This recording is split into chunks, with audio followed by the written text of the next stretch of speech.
The champagne flute in Lauren's hand caught the light like a blade, and I swear, for a moment, I thought she was going to swing it at me. Not physically, of course, Lauren was too refined for that, but with words. She always was a master of the verbal gut punch.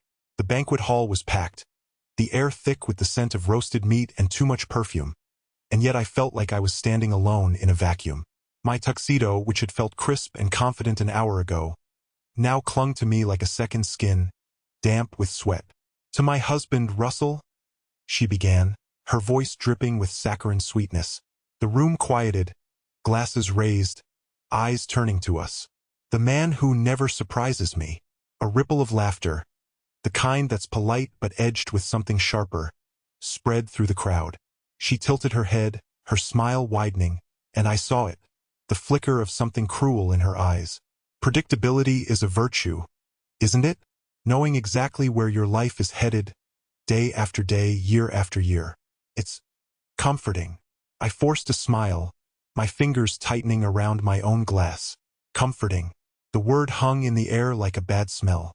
Lauren's gaze swept the room, landing briefly on Victor, who was leaning against the bar, his silver hair catching the light like some kind of damn halo. He raised his glass in a silent toast, his lips curling into a smirk that made my stomach twist. I hadn't even wanted to come to this damn banquet, but Lauren had insisted. "It's important," she'd said, her tone sharp enough to cut glass. "For appearances." Appearances. That's all it ever was with her lately. The way she'd started dressing differently, her clothes tighter, her perfume stronger. The way she'd come home late, her cheeks flushed, her explanations vague. And then there was Victor. Always Victor. He'd started showing up at our house under the guise of researching railway history. Something about Lauren's great-grandfather being some bigwig in the industry. At first, I thought it was just another one of her passing obsessions, like the time she decided she was going to write a novel or take up pottery. But this felt different. She hung on his every word, her laughter too loud, her eyes too bright. I sipped my champagne, the bubbles sharp and acidic on my tongue, and tried to focus on the toast. Lauren was still talking, her voice lilting, her words carefully chosen to sound like praise but landing like barbs. And of course, Russell's dedication to routine is truly something to admire. Why, he even makes the bed the same way every morning. Isn't that just remarkable? The crowd chuckled, and I felt my face burn. I glanced at Victor again, and this time he was looking right at me, his smirk widening. He raised his glass again, as if to say, "Cheers, buddy. You're doing great." The rest of the evening passed in a blur of forced smiles and hollow conversations. Lauren flitted through the room like a social butterfly, her laughter ringing out, her hand brushing Victor's arm a little too often, a little too casually. I stayed by the bar, nursing another drink, my mind racing. Something was off. Something had been off for months, but I couldn't put my finger on it. Not until now. As the night wore on, I found myself staring at the centerpiece on our table. A bowl of fruit that had started to rot, the bananas browning at the edges, the grapes shriveling. It felt like a metaphor for something, though I couldn't quite articulate what. Maybe it was the way Lauren's smile didn't reach her eyes anymore. Maybe it was the way Victor's presence seemed to linger in every room, like a shadow I couldn't shake. Or maybe it was the sinking feeling in my chest, the one that told me my life was about to derail, and I was the only one who didn't see it coming.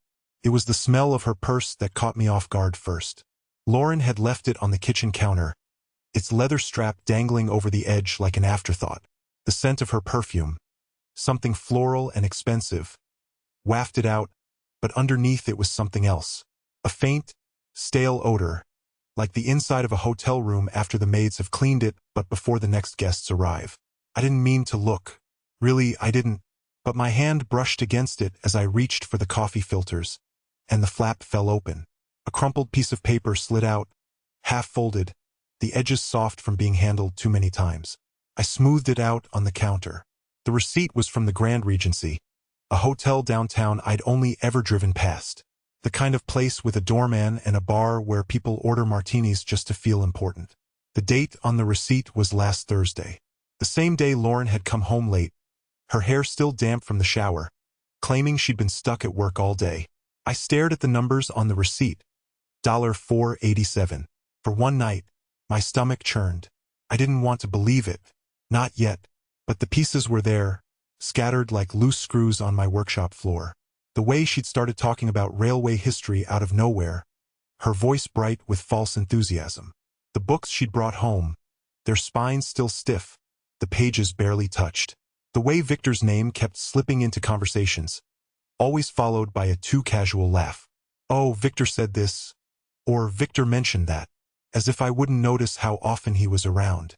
I folded the receipt carefully and slid it back into her purse. My hands were steady, but my mind was racing. I thought about the way she'd been dressing lately.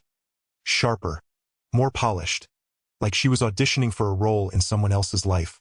The way she'd started wearing that necklace Victor had given her. A thin silver chain with a tiny train pendant. It's symbolic, she'd said when I asked about it. Victor thought it was fitting. Fitting. The word echoed in my head as I poured myself a cup of coffee. I sat at the table, staring at the steam rising from the mug, and tried to remember the last time Lauren had looked at me the way she used to. Not just looked at me, but saw me. The way her eyes would soften when I came home from work. The way she'd reach for my hand without thinking. Now, when I touched her, she flinched, like I'd startled her out of a daydream. I pulled out my phone and opened the calendar. Last Thursday. I scrolled back through the dates, trying to remember what I'd been doing that day. Fixing the carburetor on the old locomotive in the garage, I think.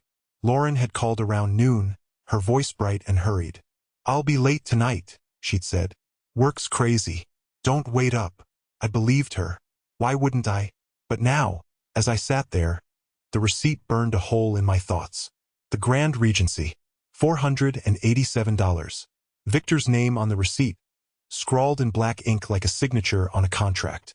I didn't need to see the rest to know what it meant. I finished my coffee in silence, the bitterness lingering on my tongue. Then I got up, grabbed my keys, and headed out to the garage. There was a box on the top shelf, tucked behind a stack of old railroad magazines. I pulled it down and opened it. Inside were receipts, notes, and a small notebook where I'd started keeping track of things, dates, times, anything that felt off. I added the Grand Regency receipt to the pile, my hands moving automatically, like I was following a blueprint. As I worked, the sound of the trains passing by on the tracks behind the house filled the air. The low rumble of the engines, the clatter of the wheels. It was a sound I'd always found comforting, but now it felt like a warning. Something was coming, something I couldn't stop. I closed the box and slid it back onto the shelf. My hands were steady, but my heart was pounding. I didn't know what I was going to do next, but I knew one thing for sure. I wasn't going to let her get away with it. Not this time. Lauren's voice broke the silence, calling from the kitchen. Russell? Where are you? I took a deep breath and stepped out of the garage, closing the door behind me. Coming? I said, my voice calm, even as my mind raced ahead, plotting the next move. The antique clock in the corner of the room ticked louder than usual that night, each second a hammer strike to Russell's chest. He sat across from Lauren at the dining table, the same table where they'd shared countless meals, where they'd celebrated birthdays and anniversaries, where they'd once laughed over burnt dinners and bad jokes. Now, it felt like a battlefield, the air thick with unspoken words and the weight of betrayal. I know about Victor, Russell said, his voice steady but low, like the rumble of a distant storm. He'd rehearsed this moment in his head 100 times, but now that it was here, the words felt foreign, like they belonged to someone else. Lauren didn't flinch. She took a sip of her wine, her cold stare fixed on him over the rim of the glass. Do you? She replied, her tone dripping with a calm that made his stomach twist. And what exactly do you think you know? I know you've been with him, Russell said, his hands clenching into fists under the table. I know you lied about that work trip. I know you've been sneaking around, pretending I'm too stupid to notice. Lauren set her glass down with deliberate precision, the click of it against the wood echoing in the silence. She leaned back in her chair, her lips curling into a smile that didn't reach her eyes. You're right, she said, her voice sharp and unapologetic. I have been with him, and you want to know why? Because Victor sees me. He sees what I'm capable of. He doesn't just tolerate me like you do. Russell felt like the ground had been ripped out from under him. He'd expected denial, maybe even tears, but not this cold, calculated admission. I've always supported you, he said, his voice cracking despite his best efforts to keep it steady. I've been here, every step of the way. Supported me? Lauren scoffed, her hand slicing through the air in a dismissive gesture. You've held me back, Russell. You and your little model trains, your quiet little life. Do you think I want to spend the rest of my days watching you tinker with your toys while the world passes me by? Victor's going places. He's writing a book that's going to make him famous, and he wants me by his side. Not stuck in some suburban purgatory with you. The words hit Russell like a punch to the gut. He'd always known Lauren had ambitions, but he'd never realized how much she resented him for not sharing them. So that's it? He asked, his voice barely above a whisper. You're just going to throw away everything we've built because you think he's your ticket to something better? Lauren's laugh was bitter, hollow. Everything we've built? What have we built, Russell? A life of mediocrity? A marriage where I feel like I'm suffocating? Victor makes me feel alive. He challenges me. He doesn't just sit there, content to let life happen to him. The clock's ticking seemed to grow louder, each second a reminder of the time slipping away, of the life they'd shared unraveling before his eyes. Russell wanted to scream, to lash out, to make her see how much she was hurting him. But instead, he sat there, his jaw clenched, his hands trembling under the table. You're wrong about me, he said finally, his voice low but firm. I'm not content. I've just been trying to give you the life you wanted. But if this is what you really want, if he's what you really want, then fine. But don't you dare try to blame me for your choices. Lauren's smile faltered for just a moment, a flicker of something, guilt, maybe, or regret, crossing her face. But it was gone as quickly as it appeared, replaced by that same cold, unyielding mask. You don't get it, do you? She said, standing up and pushing her chair back with a sharp scrape. This isn't about blame. It's about survival. And I'm not going to let you drag me down anymore. She walked out of the room, her heels clicking against the hardwood floor, leaving Russell alone with the ticking clock and the shattered pieces of their marriage. He sat there for a long time, staring at the empty space where she'd been, trying to make sense of the storm raging inside him. Anger, betrayal, heartbreak. It all swirled together, a maelstrom of emotions he didn't know how to process. But beneath it all, there was something else. A quiet, steely resolve. Lauren had made her choice. Now it was time for him to make his. The air in the garage was thick with the smell of oil and rust, the kind of scent that usually grounded Russell, but tonight it felt suffocating. He was hunched over his workbench, polishing the brass fittings of an old locomotive model, when Ethan's shadow appeared in the doorway. The boy hesitated, his sneakers scuffing against the concrete floor, and Russell could tell something was off. Ethan had been quiet for days, avoiding eye contact, his usual teenage bravado replaced by something heavier. Dad? Ethan said, his voice cracking like it hadn't done in years. We need to talk. Russell set down the rag and turned, wiping his hands on his jeans. Ethan's face was pale, his hands clenched into fists at his sides. He looked like he was holding back a storm. What's going on, buddy? Ethan stepped further into the garage, his sneakers leaving faint prints in the dust. He didn't sit down, didn't relax. Instead, he pulled a crumpled piece of paper from his pocket and handed it to Russell. It was a bank statement, the kind Russell usually ignored because Lauren handled the finances. His eyes scanned the numbers, the red ink screaming at him like a warning signal. Debt. Thousands of dollars in debt. Mom's been lying, Ethan said, his voice trembling now. About everything.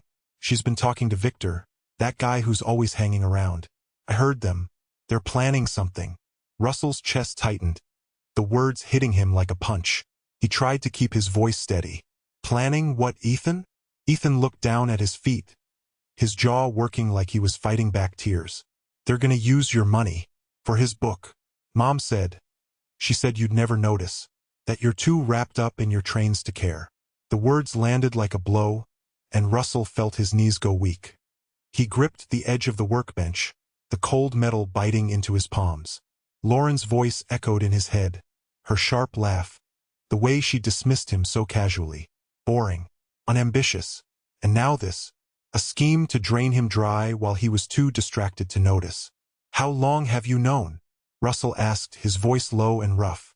Ethan shrugged, his shoulders hunched like he carried the weight of the world. A few weeks. I didn't know how to tell you. I thought maybe it wasn't true. But then I found these.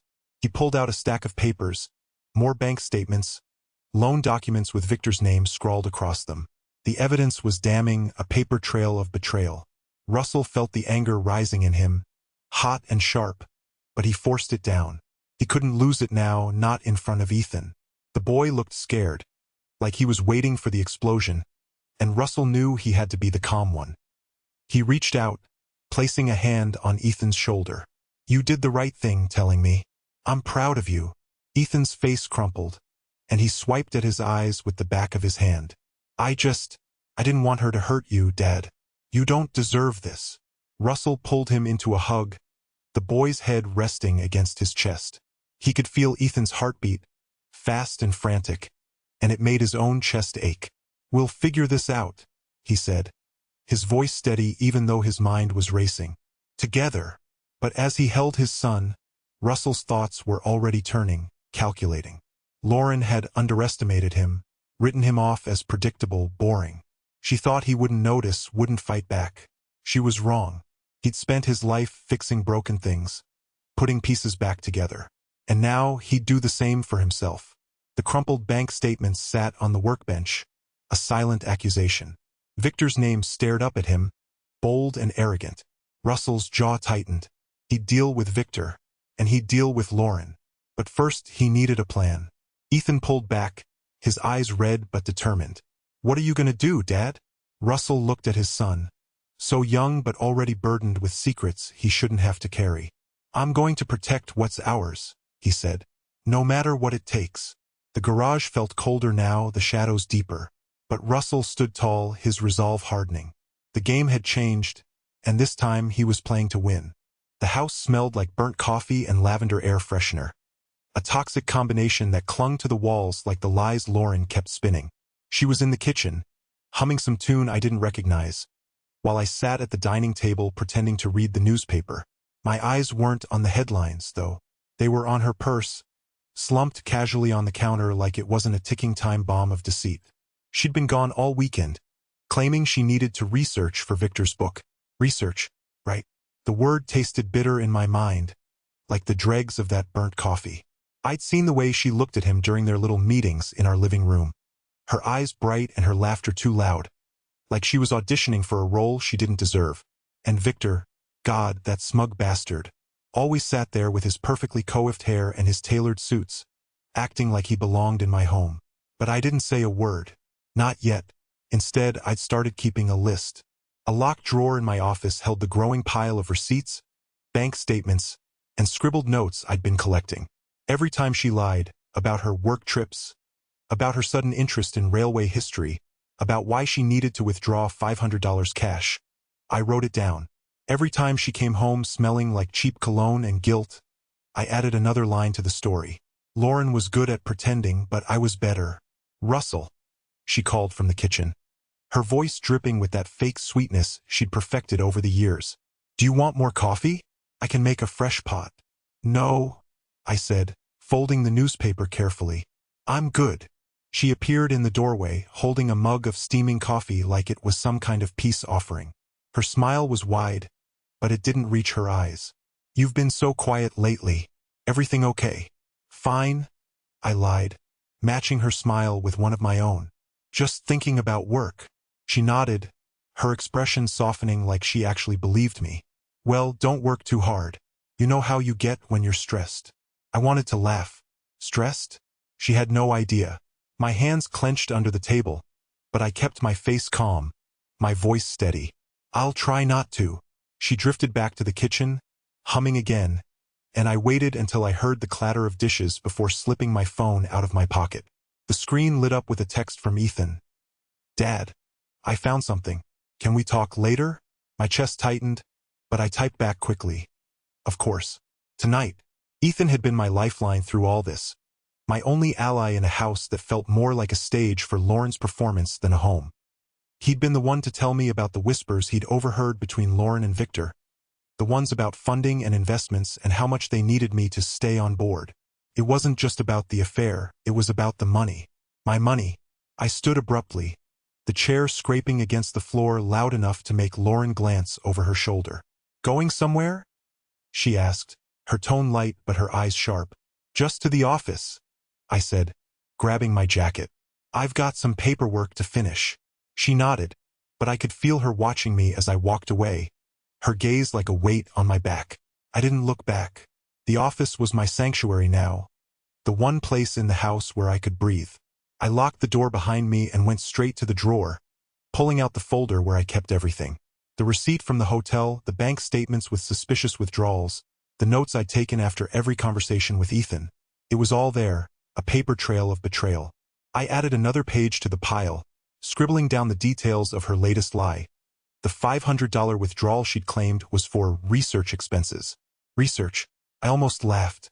The only thing she was researching was how to ruin me. But she'd underestimated me. I wasn't the predictable, boring man she thought I was. I was methodical, patient, and I had nothing left to lose. I closed the folder and slid it back into the drawer, locking it with a key I kept hidden in a hollowed-out book on the shelf. Then I sat at my desk, staring at the photo of Ethan and me from last summer, our faces sunburned and smiling after a day at the lake. That was the life I wanted back, the one Lauren was trying to steal from me, and I wasn't going to let her. The dining room was a portrait of domestic perfection. Polished silverware catching the light, a centerpiece of fresh flowers that Lauren had insisted on, and the faint hum of polite conversation. Russell sat at the head of the table, his fingers tracing the rim of his wine glass, the faintest tremble in his hand betraying the storm beneath his calm exterior. Across from him, Lauren was radiant, her laughter a little too loud, her smile a little too bright. Her parents flanked her, their faces glowing with pride at their daughter's perfect life. Victor, of course, was there too, seated too close to Lauren, his presence like a splinter under Russell's skin. The air smelled faintly of rosemary and roasted garlic, but to Russell, it was tainted with something sharper, the metallic tang of betrayal. He watched as Lauren's father, a retired banker with a booming voice, raised his glass. "To family," he declared, his eyes crinkling with warmth. "And to Lauren, who's always been the star of the show." Russell lifted his glass, the crystal catching the light like a shard of ice. "To Lauren," he echoed, his voice steady but laced with something that made her pause mid-sip. He let the silence stretch for a beat too long, then added, "And to Victor, I hear you've been spending a lot of time together lately. What was it? 3 hotel stays in the last month." The room froze.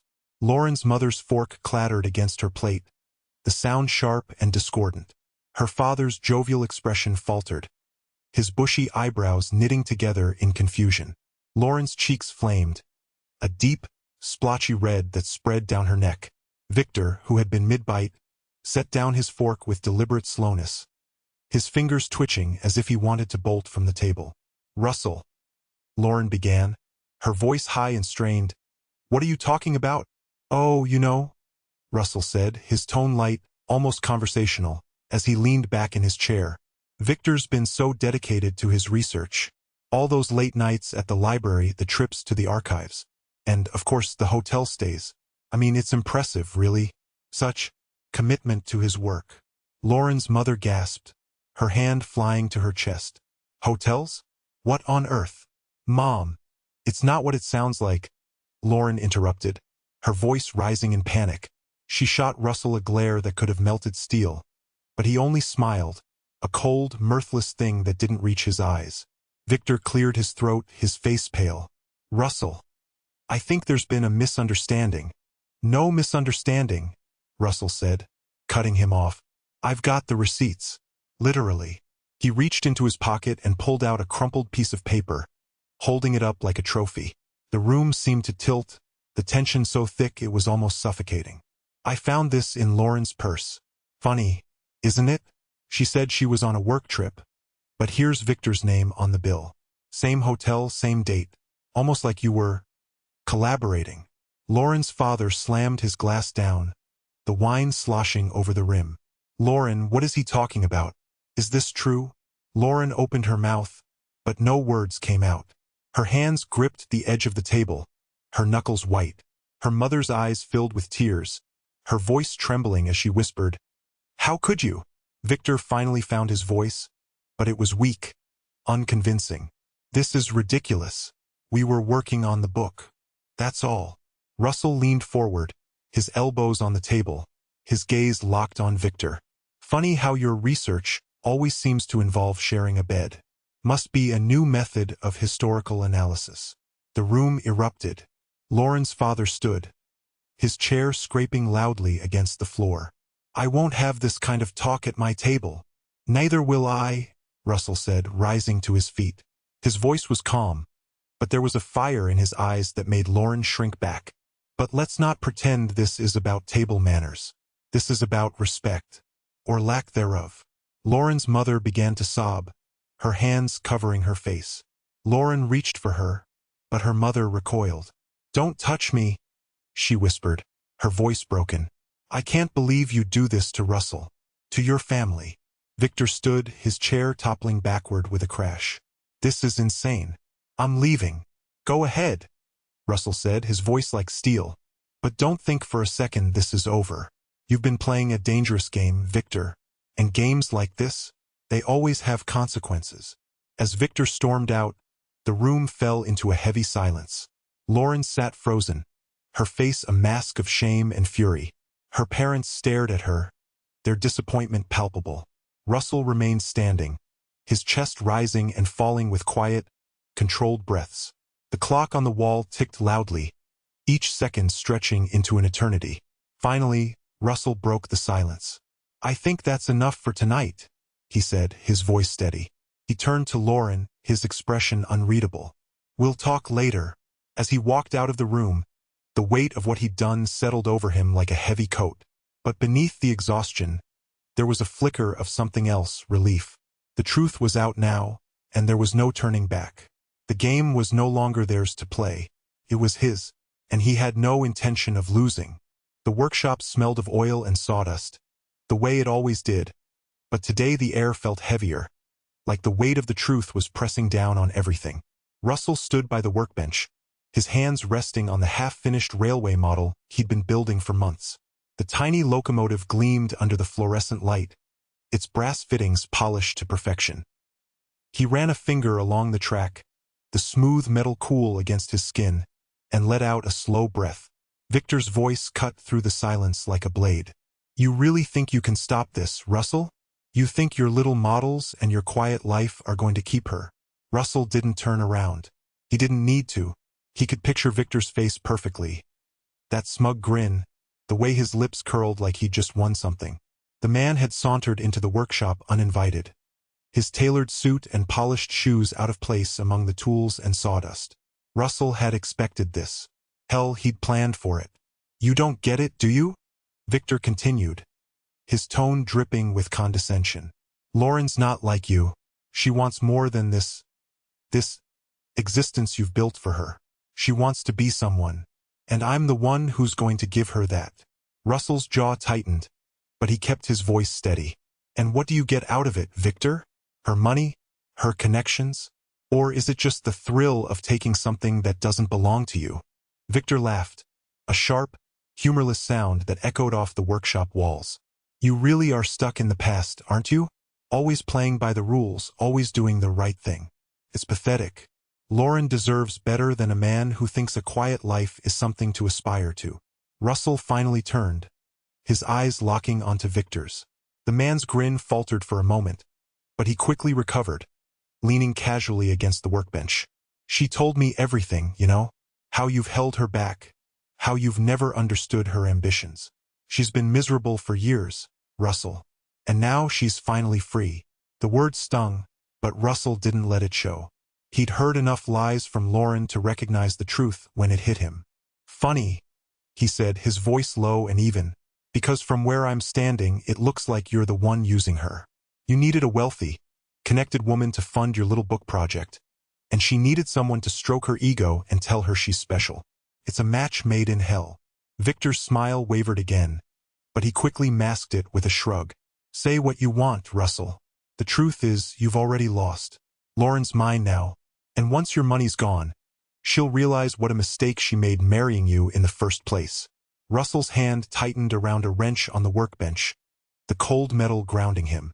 He could feel the anger bubbling beneath the surface, but he forced it down. This wasn't the time for rage. This was the time for strategy. "You're wrong, Victor," he said, his voice calm but firm. "Lauren's not yours. She's not anyone's. And as for my money, well, let's just say I've made sure it's not going anywhere near your book. Or her." Victor's grin faded completely, replaced by a flicker of uncertainty. "What are you talking about?" Russell set the wrench down and picked up a small, folded piece of paper from the workbench. He held it up, letting the light catch the edges. "Do you recognize this? It's a copy of the loan agreement you signed with Lauren. The one where she promised to fund your research in exchange for a cut of the profits. Funny thing is, she didn't tell you about the debts she's racked up, did she? Or the fact that she's been using my accounts to cover her tracks." Victor's face went pale, his cocky demeanor crumbling. "You're bluffing." Russell shook his head. "I don't bluff, Victor, and I don't lose. You and Lauren can keep playing your little game. But when the dust settles, you'll both be left with nothing but the mess you've made." For the first time, Victor looked genuinely rattled. He straightened up, his hands clenching into fists at his sides. "You think you're so clever, don't you? But you're forgetting one thing, Russell. Lauren's not going to let you take this away from her. She'll fight you every step of the way." Russell smiled, a small, tired smile that didn't reach his eyes. "Let her try." Victor stared at him for a long moment, then turned on his heel and stormed out of the workshop, his polished shoes crunching on the sawdust-covered floor. Russell watched him go, the sound of the door slamming behind him reverberating through the room. He turned back to the railway model, running his hand along the tracks again. The tiny locomotive gleamed in the light, a symbol of something he could control, something he could fix. Unlike Lauren, unlike Victor, unlike the mess they'd created. Russell picked up a screwdriver and got back to work. There was still a lot to do. The papers sat on the kitchen table, crisp and unyielding, like the finality of a door slamming shut. Russell stared at them, the weight of the last few months pressing down on his shoulders. Lauren's perfume still lingered in the air, a faint trace of jasmine that had once been comforting but now felt like a taunt. He didn't feel triumphant. Not yet, just tired. Bone-deep, soul-crushing tired. The divorce filing was airtight. He'd spent nights poring over bank statements, credit card receipts, and phone records, compiling a dossier of betrayal so thorough it could have been a damn novel. Every lie, every hotel receipt, every late-night text message, it was all there. And now it was all in the hands of his lawyer. Lauren would get nothing. Not the house, not the savings, not even the antique clock she'd always loved. Just her debts, which, as it turned out, were considerable. Russell had always known Lauren had expensive tastes, but he hadn't realized just how far she'd gone to fund them. Maxed out credit cards, loans she'd taken out in his name, even a second mortgage on a property he'd inherited from his father. All of it gone. He'd found the paperwork in a shoebox under their bed, tucked beneath a stack of old photos. She'd been hiding it for months, maybe longer. The betrayal burned, but not as much as the realization that she'd been willing to drag him down with her. Victor's downfall was just as satisfying. Russell had spent weeks digging into the man's so-called research, uncovering a trail of plagiarism, fabricated sources, and outright lies. The book Lauren had been so enamored with, a house of cards, built on stolen ideas and half-truths. Russell had sent his findings to every historian, publisher, and academic journal he could think of. By the time he was done, Victor's reputation was in tatters. The man who'd once strutted into their home with the confidence of a peacock was now scrambling to salvage what little dignity he had left. The day the news broke, Russell had driven past Victor's house. The man was standing in the driveway, shouting into his phone, his face red with rage. Russell had rolled down the window just enough to catch a few choice words. Lawsuit, defamation, career over. He'd smiled then, a small, bitter smile. Justice served cold. Lauren's reaction had been less dramatic but no less satisfying. She'd called him, her voice trembling with anger and desperation. "You can't do this," she'd said, as if the evidence he'd gathered could be undone with a single plea. "You're ruining my life." "No," Russell had replied, his voice steady despite the storm raging inside him. "You did that yourself." He'd hung up before she could respond, the sound of her silence more satisfying than any argument. The papers on the table were a reminder of what he'd lost, but also of what he'd gained. His self-respect, his freedom, and the knowledge that he'd fought back. Not with anger, but with precision. Not with chaos, but with order. The antique clock in the hallway chimed, its steady rhythm a stark contrast to the turmoil of the past few months. Russell reached for the pen on the table, his hand steady as he signed his name at the bottom of the page. The ink dried quickly, a silent affirmation of the end of one chapter and the beginning of another. He wasn't sure what the future held, but he knew one thing for certain. He wouldn't let anyone take advantage of him again. Not Lauren, not Victor, not anyone. He'd been played for a fool once, but never again. The papers were just the beginning. The rest of his life, that was his to rebuild. The courtroom smelled faintly of stale coffee and industrial cleaner, the kind of scent that clung to the walls of every government building. Lauren sat across from me, her face pale and drawn, her perfectly manicured hands gripping the edge of the table like they were the only things keeping her from falling apart. She'd always been good at playing the victim, but today, even her practiced tears couldn't hide the cracks in her facade. The judge's voice cut through the tense silence like a blade. Based on the evidence presented, the court finds in favor of Mr. Russell Carter. The divorce is granted, and all financial claims by Ms. Lauren Carter are hereby dismissed. Lauren's breath hitched, and for a moment, she looked like she might collapse. Her tear-streaked face twisted into something raw and desperate, the kind of expression I'd only seen once before, years ago, when she dropped her favorite necklace down a storm drain. But this wasn't a necklace. This was her life crumbling in real time. "Russell, please," she whispered, her voice trembling. "I made a mistake. I was weak. I was stupid. But I never stopped loving you. Please, don't do this to me." Her words washed over me like a cold rain, but they didn't stick. Not this time. I'd spent months replaying her voice in my head, her mocking tone when she called me boring, her icy dismissal of our marriage, the way she'd laughed with Victor like I was nothing more than a punchline. Those memories were etched into me now, a permanent reminder of who she really was. "You did this to yourself, Lauren," I said quietly, my voice steady. "You made your choices."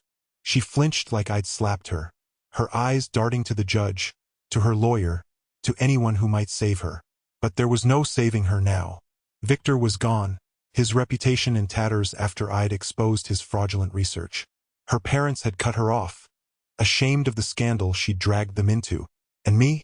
I was done being her safety net. The judge's gavel came down with a final, decisive crack, and just like that, it was over. Lauren's shoulders slumped, her carefully constructed world collapsing around her. She looked smaller somehow, like the weight of her choices had finally caught up to her. As I stood to leave, she reached out, her fingers brushing my arm. "Russell, wait." I didn't stop. I didn't look back. The courtroom doors swung shut behind me, and for the first time in what felt like forever, I took a deep, unburdened breath. The air outside was crisp, the kind of cold that sharpens your senses and clears your head. I could hear the distant hum of traffic, the faint rustle of leaves in the wind, and somewhere, the steady chug of a train pulling into the station. Lauren was behind me now, just another chapter in a story I was ready to close. And as I walked away, I felt something I hadn't felt in a long time: peace. The smell of oil and aged wood filled the workshop, a scent that had always calmed Russell's nerves. His hands moved with practiced precision over the brass fittings of the restored locomotive, its once rusted surface now gleaming under the afternoon light streaming through the garage windows. Ethan sat cross-legged on the floor nearby, a stack of old railway manuals spread out in front of him.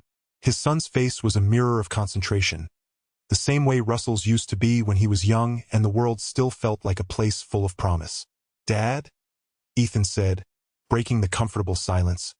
"Do you think she'll ever try to come back?" Russell paused, his wrench hovering mid-turn. The question hung in the air like the faint hum of the overhead lights.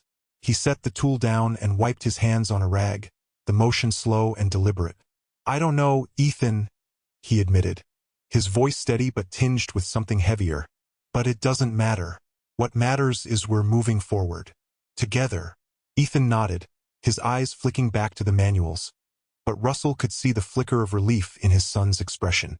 It had been months since the divorce was finalized.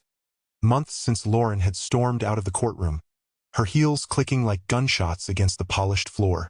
Months since Victor's name had been dragged through the mud, his fraudulent research exposed in a series of scathing articles that left his reputation in ruins.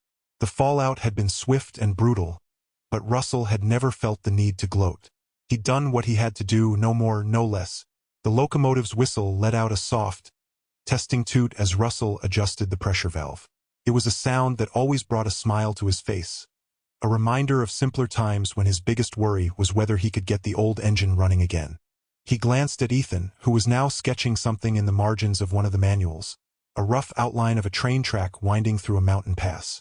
"You've got a good eye for design," Russell said, leaning over to get a better look. "Maybe you should consider engineering." Ethan shrugged, but the corners of his mouth twitched upward. "Maybe.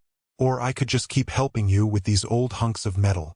Russell laughed, the sound rusty but genuine.